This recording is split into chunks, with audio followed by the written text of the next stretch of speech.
Hi friends, ஐநர் துணையில் நாளைக்கு என்ன நடக்க போகுதுங்கிறத பார்க்கலாம். வாங்க வீடியோக்குள்ளே போகலாம். நம்ம சேனலை என்ன சப்ஸ்கிரைப் பண்ணாதவங்க சப்ஸ்கிரைப் பண்ணிக்கோங்க.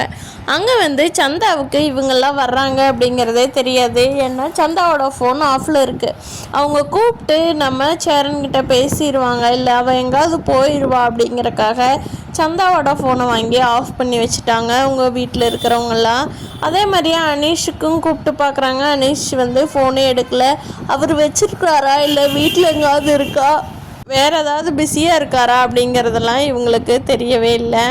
இவங்களுக்கு தெரிஞ்ச அறகுறையான ஹிந்தியை வச்சு எப்படியோ அந்த சந்தாவோட வீட்டுக்கு போய் சேர்ந்துட்டாங்க. யார் யாரையோ விசாரித்து கேட்டு அது அப்படியே பயங்கரமாக காஞ்சு போய் கிடக்குது அந்த ஊரெல்லாம்.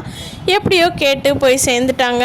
அவங்க அம்மா அப்பா அவனோட மாமனோட அளவுக்கு ரொம்ப கொடுமைக்காரங்களா இல்லை. அவன் தான் துப்பாக்கி வச்சுட்டு ஷூட் பண்ணிட்டு வந்தான். ஆனால் இவங்கெல்லாம் உட்கார வச்சு தான் பேசுகிறாங்க. அவங்க அப்பா கிட்ட இதெல்லாம் டீட்டெயில்னு சொல்கிறப்போ அவங்க கல்யாணத்துக்கு ஒத்துக்கல. சரி, எனக்கு ஒரு 6 மாதம் மட்டும் டைம் கொடுங்க, சேரன் பேரில் 25 லட்சம் பணமும் 30 லட்சம் சவரன் நகையும் ரெடி பண்ணிட்டு சொல்கிறோம், சந்தாவை அண்ணாவுக்கு கல்யாணம் பண்ணி கொடுத்துருங்க அப்படிங்கிறாங்க. அதுக்குமே அவர் யோசனை பண்ணிக்கிட்டு இருக்கிறார், இது ஒத்து வருமா என்னன்னு சொல்லி. அப்போ நம்ம நிலா இருக்காங்க இல்லையா, நிலா தான் போய் அவங்க அம்மா கிட்ட பேசிட்டு, ஆமாம் நீங்கள் சொல்லுங்கள், உண்மையிலேயே சந்தா எங்கள் வீட்டில் சந்தோஷமாக இருப்பாங்களா இருக்க மாட்டாங்களா அப்படின்னு. ஏன்னா சந்தா இது வரைக்கும் யாரையும் கண்டிப்பாக லவ் பண்ணியிருக்க மாட்டாங்க.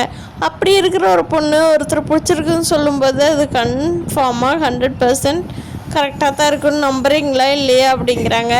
இல்லைம்மா, நான் நம்புறதுனோ இல்லையோ, ஆனால் சேரனை தம்பி பற்றியும் எங்கள் எல்லாத்துக்குமே தெரியும் அப்படின்னு சொல்கிறாங்க. 6 மாதம் எப்படியோ வெயிட் பண்ணலாங்க. அந்த முறப்பைங்கிட்ட நம்மளும் டைம் கேட்பேன். சந்தாவுக்கு பிடிச்ச லைஃபாக போச்சு. இவங்கெல்லாம் இவ்வளோ தூரம் கெஞ்சுறாங்க. கண்டிப்பாக நம்ம பொண்ணு வேணும்னு தானே அங்கேருந்து இவ்வளோ தூரம் வந்திருக்காங்க ஃப்ளைட் ஏறி.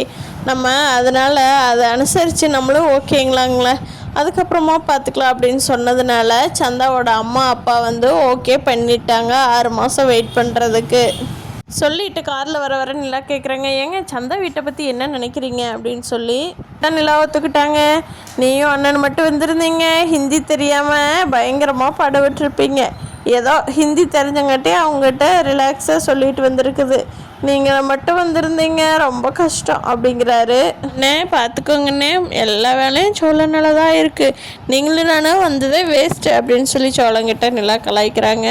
சோழன் அதுவும் கூட தெரியாமல் அந்த சைடு உட்காந்துருந்தனால ஆமான்னு தலையாட்டிகிட்டு இருக்காரு. சோழனுக்கு இப்போ அது கொஞ்சமாவது ஆறுதலாக இருக்குமா என்னமோ அப்படிங்கிறத வரப்போகிற நாட்களில் பார்க்கலாம் ஃப்ரெண்ட்ஸ்.